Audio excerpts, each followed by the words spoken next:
Hola amigos de Theological Bites, estamos aquí en otro episodio del podcast y estamos aquí con un invitado que ya estuvo aquí una vez, Juanse. ¿Qué tal, Hola. amigo? ¿Cómo ¿Cómo has vas, estado? Luis? Todo bien, aquí cambiando de lugar porque estábamos allá abajo, pero había mucho viento, entonces ni modo. Ajá, capaz que salen los bloopers o algo, pero sí se Ajá. escuchaba mucho el viento. Para resumir un poquito, ¿qué has estado haciendo desde el último video que subiste tú acá hasta ahorita? ¿Qué he estado haciendo? Bueno, hemos estado apoyando en la iglesia local, en el grupo de jóvenes. Ahí hemos estado con un par de cambios, pidiendo dirección para que lo que Dios quiere. De ahí personalmente he estado trabajando un poco en unos temas de unas traducciones, de unos escritos sobre temas que tienen que ver con ciencia y religión. Yo. Y bueno, ahorita que nos encontramos aquí en el campamento Nueva Vida, estamos compartiendo ahí con los chicos de la CES. Que más o menos, ¿qué temas has estado, tú eres ahorita el que está dando las plenarias, qué temas has estado tratando acá en el F? Bueno, el F de la CES. El F de la CES. El tema general es Romanos y básicamente estamos viendo del capítulo 12 al 14. Yo. Que ya viene a ser un poco la parte aplicativa de la carta, porque Ya. del 1 al 11 es como toda la teología que Pablo les está hablando a la comunidad judía y gentil de Roma. Entonces, les explica el problema en general, les hace ver que no son tan distintos porque todos compartimos esa naturaleza pecaminosa, les hace ver que también, así como compartimos esa naturaleza, compartimos la solución, que es la fe en Cristo, etcétera, etcétera. Entonces ahorita estamos hablando de ya más de ese aspecto de comunidad que invita a Romanos. Ajá. Qué chévere. Bueno, entonces la anterior vez que estuviste por acá, estuviste hablando un poco del amor. Entonces fue en febrero, creo que grabamos. Por febrero. Ajá, y estábamos con justo tu esposa, que también está aquí en el campamento. Ajá. Y ahora vamos a hablar un poco más del problema del mal y un poquito del problema del dolor. Entonces, más o menos, ¿qué sabes de ese tema, del problema del mal? A ver, el problema del mal es uno de los problemas más antiguos de la humanidad, ¿no? Porque todas las personas a lo largo de la historia siempre han estado en contacto con el dolor, con el sufrimiento, con la angustia, la desesperación, etc.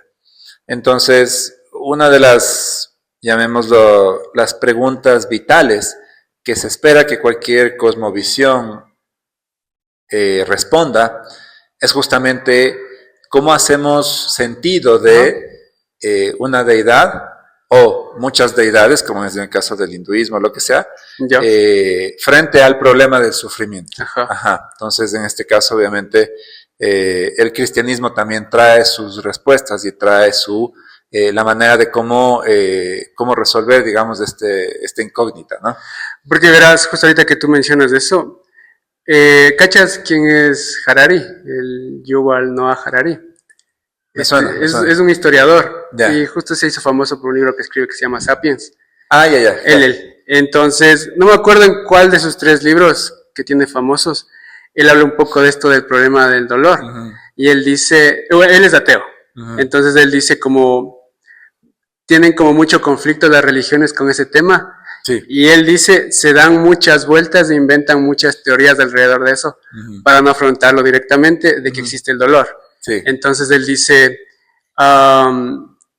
que una de las teorías que él propone, pero que nadie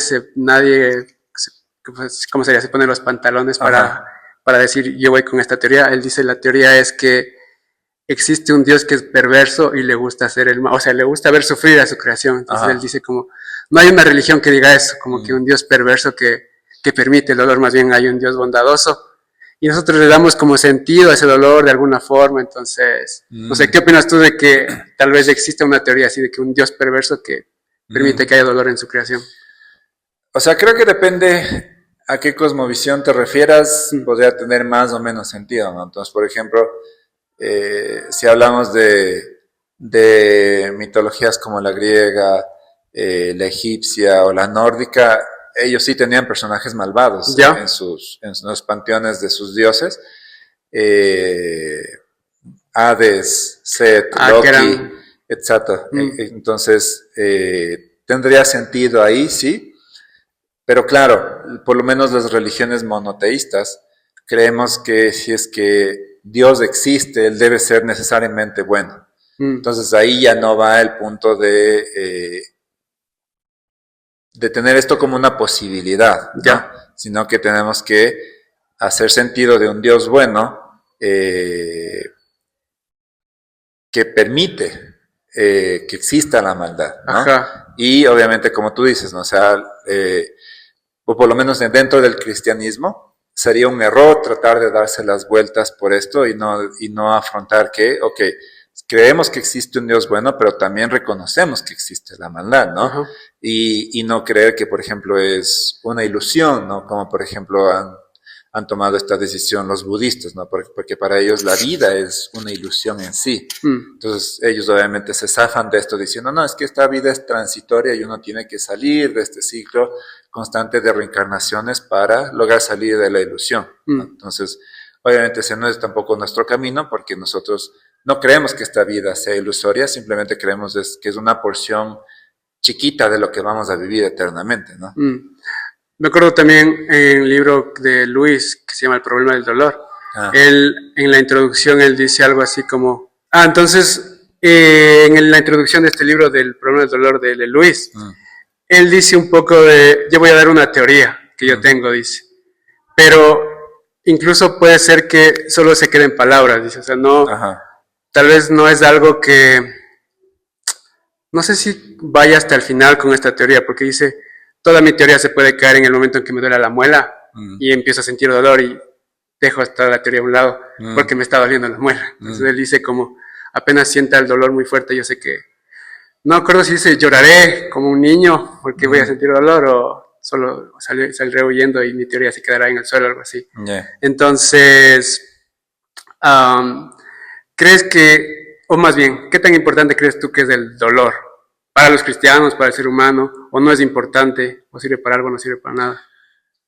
O sea, yo creo que en el sentido en el que el dolor puede traer cosas más importantes que el sufrimiento en sí, viene a ser algo positivo, ¿no? Entonces, no sé, supongamos un niño que está, no sé, corriendo por aquí, que hay un par de bajadas, ¿no? Y hay un papá que le está diciendo, quédate quieto, no corras por aquí, coge los caminos de piedra, pero el niño no quiere bajar por ahí. Y el papá otra vez dice, no, pero mira, baja por acá, hay escaleras, no, pero quiero bajar por aquí. Ok, el papá le deja. El niño efectivamente baja y se tropieza y se cae. Entonces, digamos que en ese sentido, en ética de virtudes se conoce como, hay una virtud más grande que el dolor en sí, que es enseñarle una lección al niño. Decirle, ok, va a haber momentos en donde lo que yo te diga es por algo, es por una razón, es por evitarte algo. Ok, te caíste, te raspaste la rodilla, ok, sé que te duele, sé que no es bonito, sé que hay un poco de sangre, etcétera, pero digamos, fue necesario para que tú aprendas algo y es algo que te va a servir para toda la vida. Entonces, viéndolo tal vez desde ese sentido, el dolor viene a formar parte de nuestra vida también y posiblemente es una de las razones por las cuales también Dios permita que nosotros atravesemos el sufrimiento. Porque incluso igual Luis en este mismo libro, él dice como, yo voy a ver como solo una parte de esto del dolor y dice como, viendo un poco la utilidad en los cristianos, y él dice como la purificación va a llegar a través del dolor, o sea, va a ser doloroso llegar a ser santos, él dice. Entonces él, por ejemplo, dice, un perro que lo encontramos en la calle que está todo sucio y que nunca ha tenido una casa, si lo queremos adoptar y lo queremos bañar, él va a sentir como repulsión al baño, o sea, el baño le hace bien, pero él como siempre ha estado en la calle y todo eso, y la purificación le va a doler, por así decirlo, al perro. Entonces él dice como es un proceso necesario, doloroso, pero que nos va a servir para llegar a la santificación. Y lo mismo pasa con los seres humanos, como pone ese ejemplo para decir que los seres humanos también necesitamos como un proceso que va a ser doloroso para llegar a ser, no sé si santos o puros, pero en este camino del cristianismo. En el proceso, No sé, ¿tú qué piensas más o menos de eso? Creo que es parte de lo que Jesús enseñó, ¿no? De que en el mundo tendremos aflicciones. Pero también dice que confiemos en Él, que Él ha vencido al mundo. Entonces, es parte también de entender que el cristianismo no se trata solo de una vida color de rosa, una vida bonita, etcétera. Y creo que Lewis en algún lado también menciona, ¿no?, esta idea de que él no está en el cristianismo porque ofrezca felicidad eterna, ¿no? Sí. Él sabía que una botella de Oporto, creo que dijo, le da felicidad. Le da felicidad. Ajá. Entonces dijo, yo no estoy en el cristianismo por eso, yo estoy por otra cosa, porque me trae más, me llena, trae respuestas a mis preguntas, pero claro, nunca estoy aquí porque voy a ser feliz toda la vida. Ajá. Entonces, claro, ese no es el punto, sino es el punto de llevarnos a través de un camino que a la final sí nos pueda traer felicidad eterna, que es lo que buscamos. Ajá. Claro, él dice como, si quieren como una religión que les traiga felicidad, como que no les recomienda el cristianismo. Claro, sí, Ajá. Eso lo dice. Justo estaba leyendo también un libro en estos días, ¿cómo se llama? Generación Dopamina. Ya. Y es una psicóloga. Ya. Entonces, recién creo que voy en el primer capítulo, ni siquiera sé en qué capítulo voy. Pero ella está como abordando recién el tema de, parece que esta generación está buscando tanto el no sufrir y está buscando tanto el placer. Entonces dice como, más bien parece que las generaciones de antes pensaban de que algo que me cuesta trabajo, que es difícil, es algo que me va a servir. Más bien ahora la generación de ahora es como que algo que no me duela, algo que sea súper fácil, es lo mejor para mí. Entonces estamos como que muy acostumbrados a recibir placer. Y está como que, siento yo que el libro va a eso porque no lo acabo de leer, que está apuntando a lo que es el celular, que el celular nos genera como ese placer instantáneo.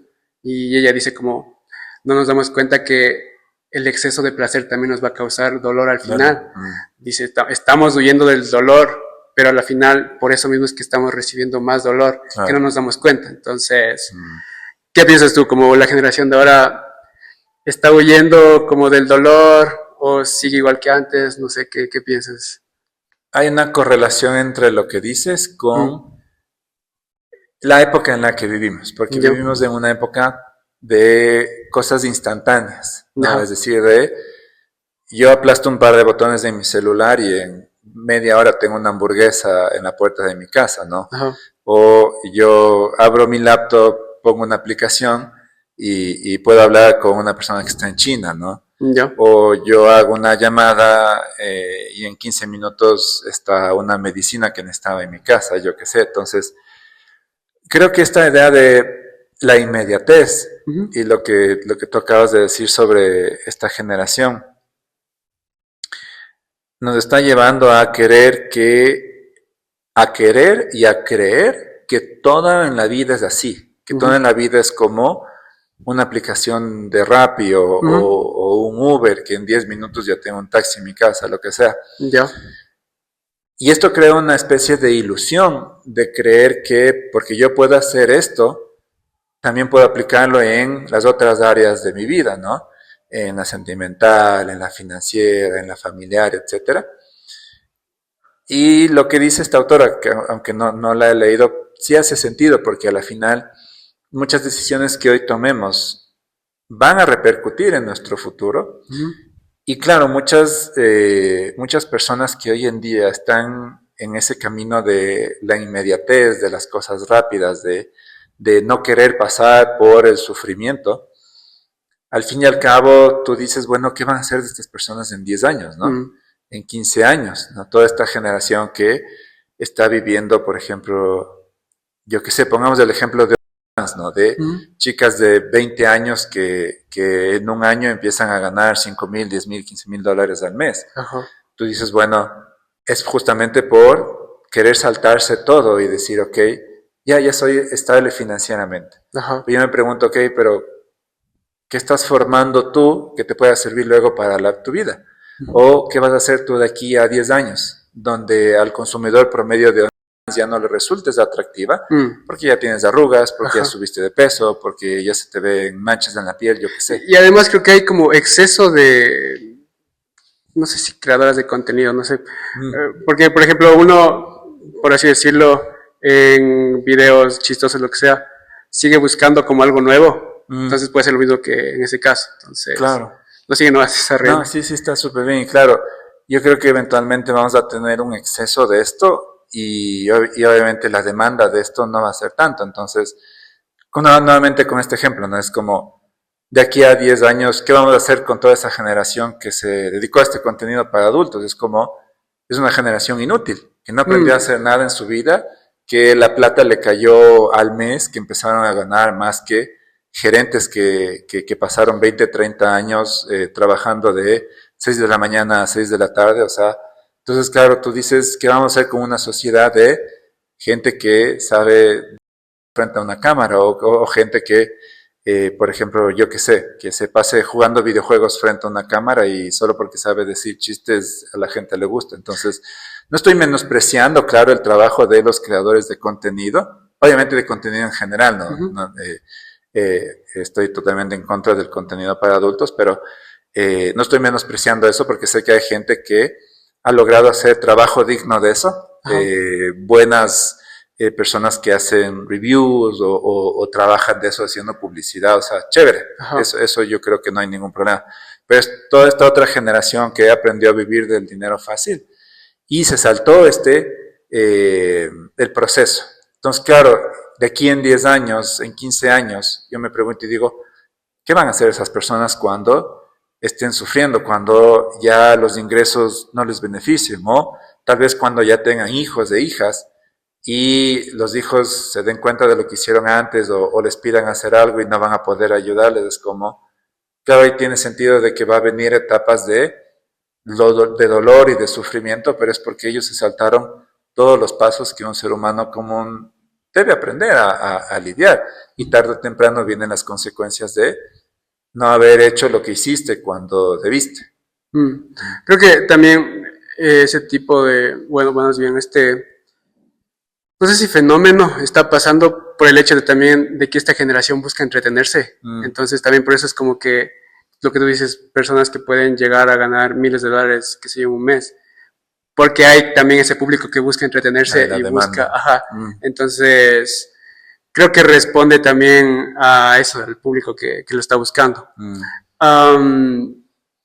Bueno, ya estamos como hablando un poquito de esto del dolor. ¿Existe para ti como alguna teoría que te haga sentido del por qué sufrimos?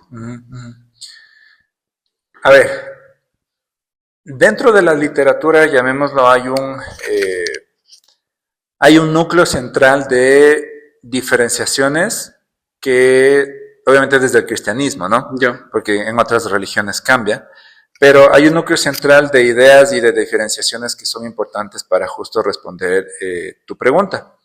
Entonces, hay que hacer una distinción entre lo que se conoce como un cuestionamiento racional al problema del mal y un cuestionamiento emocional. Entonces, esa es la primera distinción. Entonces, el cuestionamiento emocional, llamémoslo, es gente que sufre, gente que ve sufrimiento, gente que ha pasado por sufrimiento y dice, ¿por qué Dios permite esto? Pero no es una persona que está cuestionando de, porque me pasó esto, ahora voy a dudar de la existencia de Dios, o porque estoy viendo esto en el mundo, ahora voy a dudar que Dios existe. Sino es más bien una reacción natural que, digamos, tenemos nosotros y decimos, bueno, ¿qué está haciendo Dios? O ¿por qué no está haciendo algo? ¿No? Eso más requiere un acompañamiento más pastoral, ¿no? El estar ahí, el escuchar, el llorar si es necesario. Ese tipo de cosas son importantes para las personas que están atravesando por un cuestionamiento emocional del problema del mal. Ahora, digamos, es una categoría que muchas personas confunden con un problema racional hacia el problema del mal. Entonces, en el problema racional tenemos dos aristas, lo que se conoce como el problema interno y el problema externo. En el problema interno tenemos las personas que creen que hay lo que se conoce como un problema lógico del problema del mal.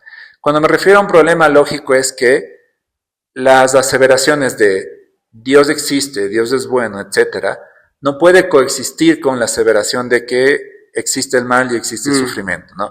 Es como que yo te diga, existe un círculo cuadrado. Obviamente, eso es un problema lógico, porque por definición un círculo no tiene lados, ¿no? O existe un casado soltero. ¿no? Entonces, el soltero, por definición, es soltero, no puede estar casado, entonces eso es un problema lógico. Es lo mismo con Dios. Entonces, en este sentido, digamos que este problema ya ha tenido muy buenas respuestas y casi que está cerrado. ¿Por qué? Porque muchos filósofos se han puesto a trabajar en esto y han dicho, ok, ¿qué problema podría existir entre la afirmación de Dios existe y del mal existe? Entonces ellos dicen que hay preguntas que están por debajo, que parece que la gente presupone que no son correctas. Entonces una de ellas es, por ejemplo, creer que Dios puede crear cualquier mundo posible, y uno de esos mundos posibles es justamente en donde el ser humano tenga libre albedrío, y dos, que el ser humano elija siempre hacer las cosas bien. Entonces, por ejemplo, si no me equivoco, Alvin Plantinga es uno de los que dice, bueno, parece que en cualquier mundo que Dios crea o pueda crear, siempre va a haber por lo menos una persona que haga el mal. Y parece que Dios no puede eliminar esto, no porque le falte poder, sino porque si es que quieres darle libre albedrío al humano, tienes que arriesgarte a que por lo menos uno de ellos se equivoque. Es necesario. Es necesario. Entonces, claro, dice, la otra posibilidad es crear seres autómatas, robots, que siempre sigan las disposiciones de Dios. Pero Plantinga dice, pero ahí no tiene sentido porque Dios desea también que los seres humanos sean libres de amarlo. Y si es que tú les quitas la libertad, les quitas la posibilidad de amar. De amar también, Y el amor es un acto necesario entre el hombre y entre Dios y su creación. Entonces, claro, dice Plantinga, bueno, posiblemente no existe ese mundo utópico en donde el ser humano sea libre y donde todos los seres humanos en toda la humanidad siempre escojan hacer el bien. Entonces, dice, no existe. No es posible. Y si existiera, fuera un mundo donde existen un montón de máquinas que siempre hacen caso a Dios. Y lo segundo es que dentro de esta misma línea, Plantinga también dice, bueno, parece que también hay gente que cree que Dios no tiene suficientes razones para dejar que el mal ocurra. Entonces aquí volvemos un poco a la pregunta que hablábamos del niño, ¿no? Bueno, parece que Dios sí puede tener razones morales suficientes para dejar que nos equivoquemos, para dejar que exista maldad, para dejar que hayan guerras, lo que sea. Dice, porque posiblemente de este algo pueda surgir algo mucho más grande, ¿no? Y por ejemplo, ahorita justo con lo que pasó con Charlie Kirk, ¿no? Hay gente que analiza y dice, bueno, obviamente es una vida que se perdió, es un padre que ya no estará, es un esposo que ya no estará. Pero la gente vio la reacción de los cristianos y dice, tal vez esto fue necesario para que un montón de gente que estaba dormida se despierte. Y para que el mundo vea la reacción de los cristianos. Porque no sé si viste, habían unos memes que decían, esto pasó cuando murió, ¿cómo es este negrito que le asfixió a un policía? Sí, el que le puso en el suelo. Sí. No me acuerdo. Se fue el nombre. George, ¿no era? No. Eso es George Floyd, creo. Algo así es. Entonces, eso es lo que pasa cuando muere George Floyd y había un montón de protestas y vandalismo. ¿Te acuerdas que fue de Estados Unidos un caos? Sí. Pero claro, muere Charlie Kirk y ¿cuál es la respuesta? Bueno, un montón de universidades se pusieron a orar. Hubo este show súper grande donde la esposa habló y habló el presidente y todo, y se ve a todos orando y adorando. Entonces, claro, tú dices, bueno, obviamente es súper triste, pero ¿qué tal si Dios permitió esto para que el mundo vea lo que el cristianismo realmente es? ¿No?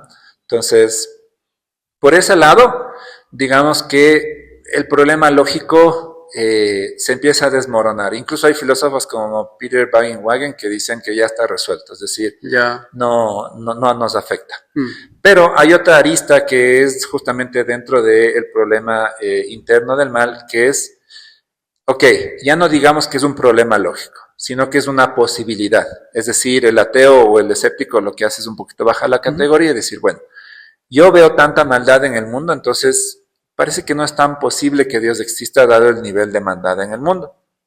Pero nuevamente, volvemos al punto de, ok, ya que bajaste esto, yo también puedo decir, bueno, ¿y qué tal si es que es posible que Dios permita todas estas cosas por algo?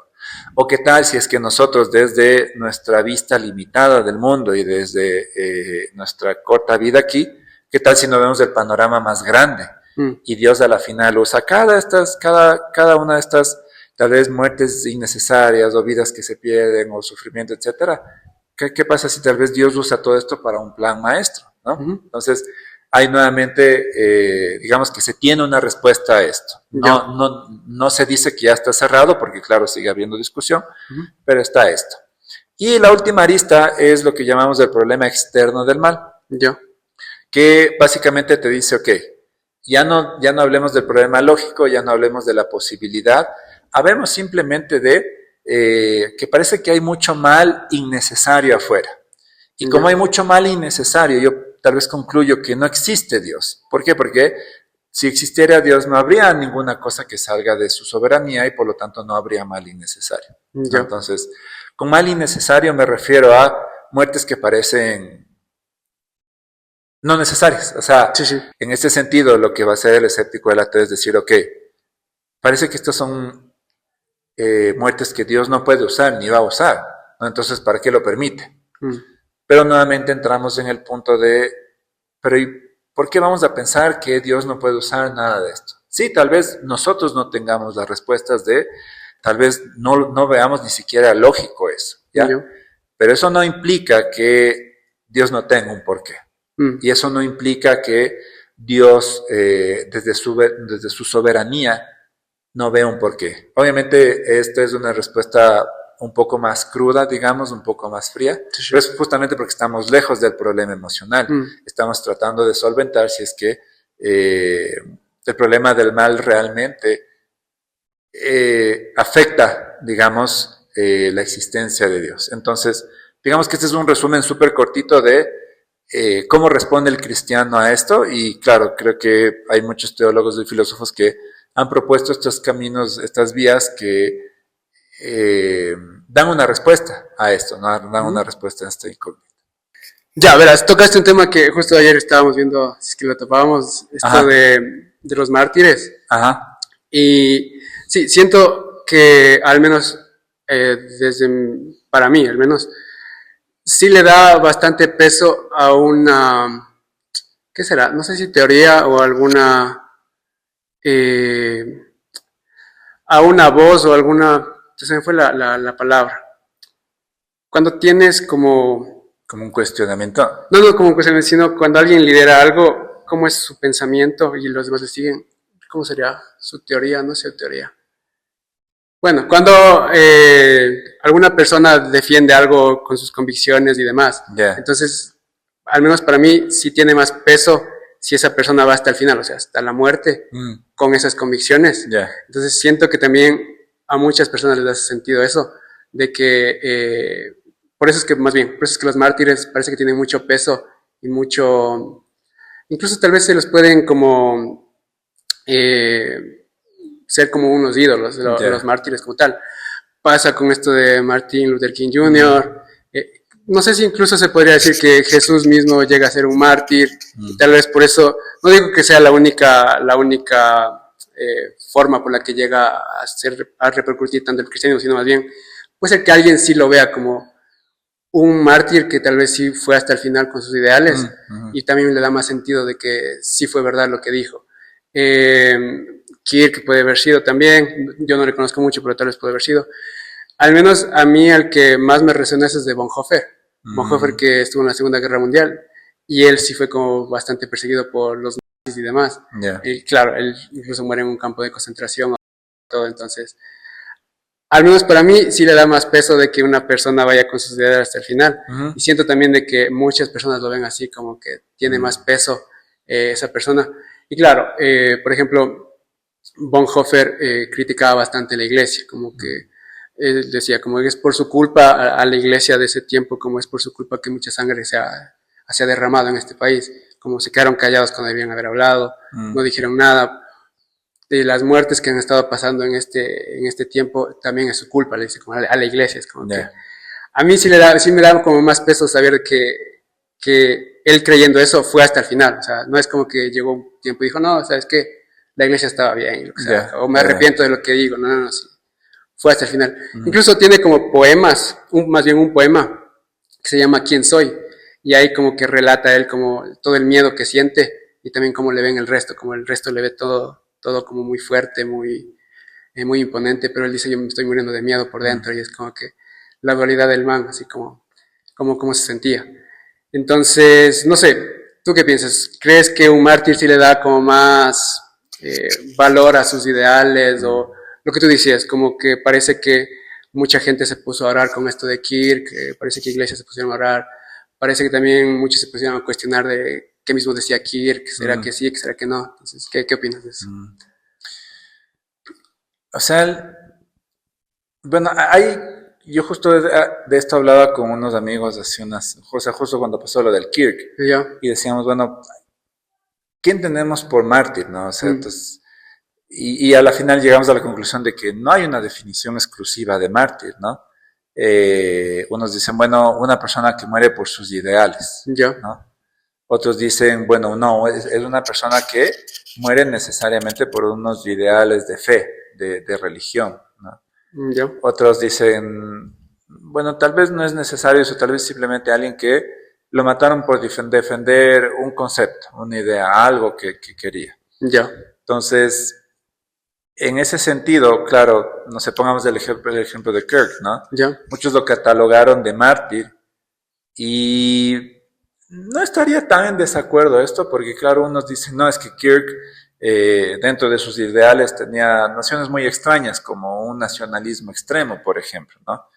Entonces, yo digo sí, es verdad, pero también yo digo, ¿qué mártir en su vida fue perfecto? Es decir, ninguno, ¿ya?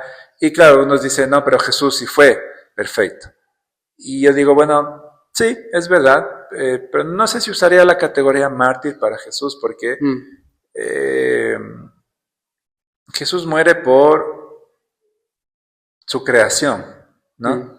Y alguna vez escuchaba y decía, bueno, Jesús al ser Dios, no es que tenía ideas, él tenía la verdad, ¿ya? No tenía ideas sobre la verdad, él tenía la verdad en sí, entonces no murió defendiendo algo, sino que murió trayendo una respuesta, un regalo en reacción a la desobediencia humana. Entonces, bueno, yo por lo menos no sé si catalogaría a Jesús como mártir, pero claro, volviendo al tema, digo, bueno, ¿qué mártir fue perfecto? Ninguno, o sea, todos los que murieron así, ya pongamos de ejemplo los apóstoles, todos tenían sus problemas, ¿no? Juan se ve que era una persona muy orgullosa, ¿no? O sea, que creía que iba a ser mejor a los demás. Pedro negó a Jesús 3 veces. Pablo tuvo un trasfondo de violencia y asesinato contra los cristianos. La Biblia incluso dice que él estuvo presente cuando mataron a Esteban, entonces... Incluso parece que se le ve como, a veces se le ve como bastante orgulloso, como que yo he trabajado más que los otros apóstoles. Sí, tiene eso. Entonces digo, bueno, no creo que la perfección sea requisito para alguien que sea mártir, ¿no? Simplemente tal vez llamémoslo a alguien que, como tú dices, ¿no? Que muere hasta el final luchando por una idea. Y sobre todo, por ejemplo, en el caso de Kirk, yo creo que una de las razones más importantes es justamente querer silenciarlo por no poder oponerse a la idea, ¿no? Es como que no puedo con tus ideas, entonces te voy a callar a ti. ¿No?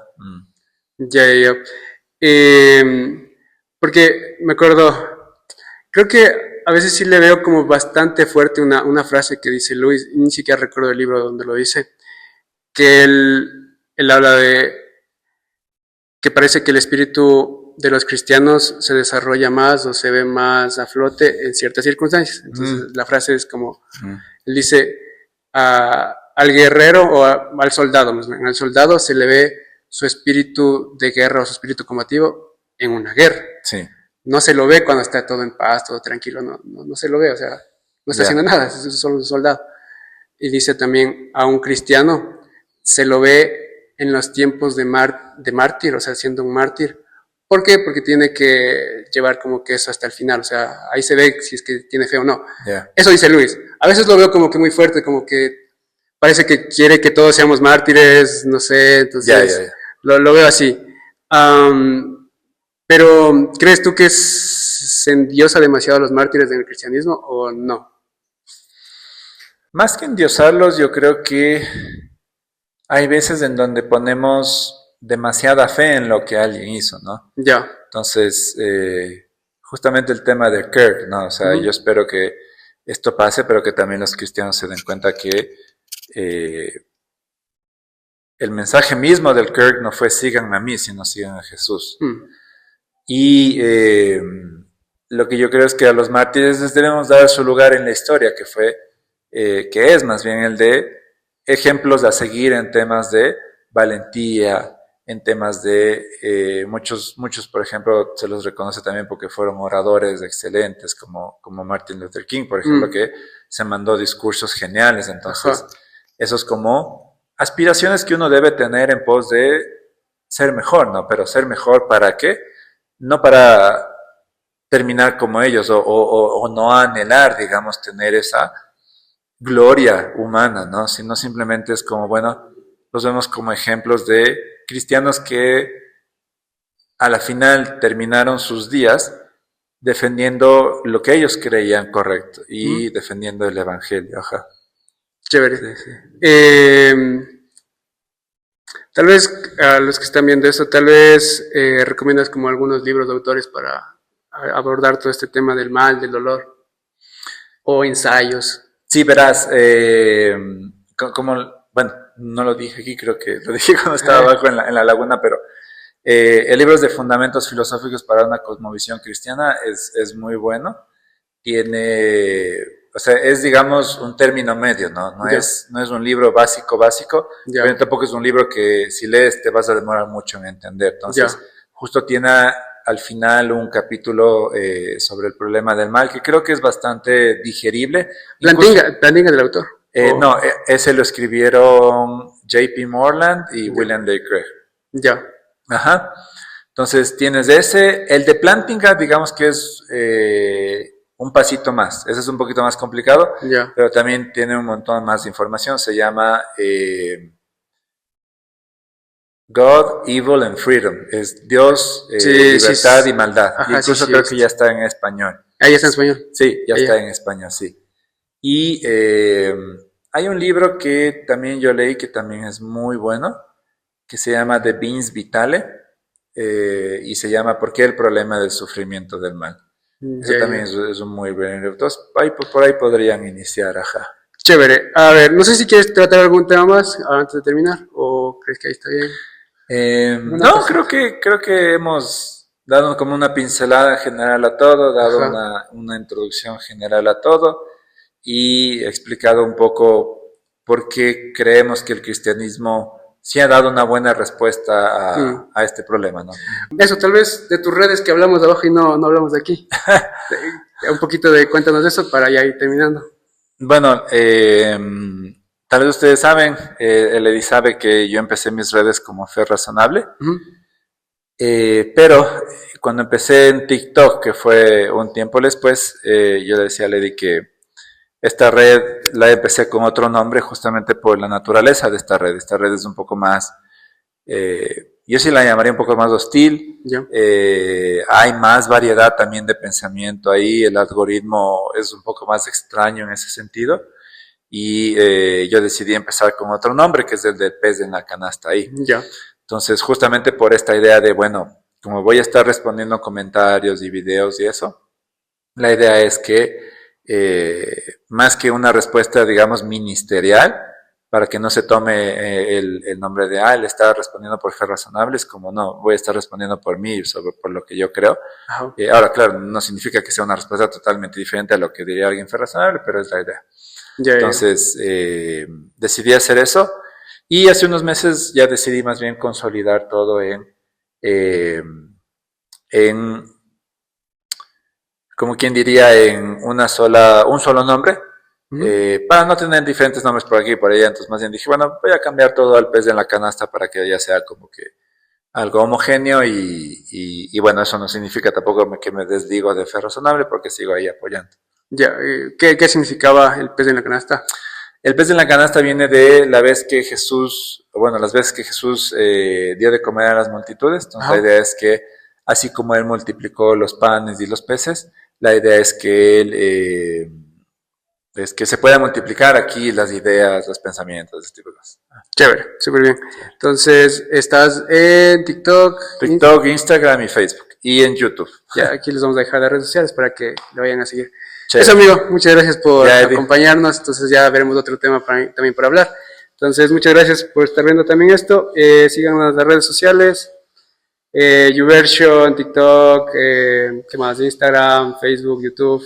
Y también la merch. Entonces, si pueden comprarla, entonces nos vemos ahí. Gracias, amigo. Chévere, Eddie. Nos vemos. A ti. Chao, amigos.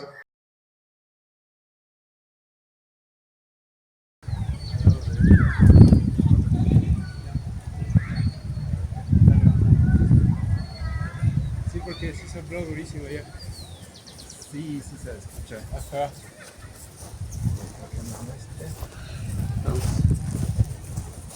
A ver, voy a llevar esto.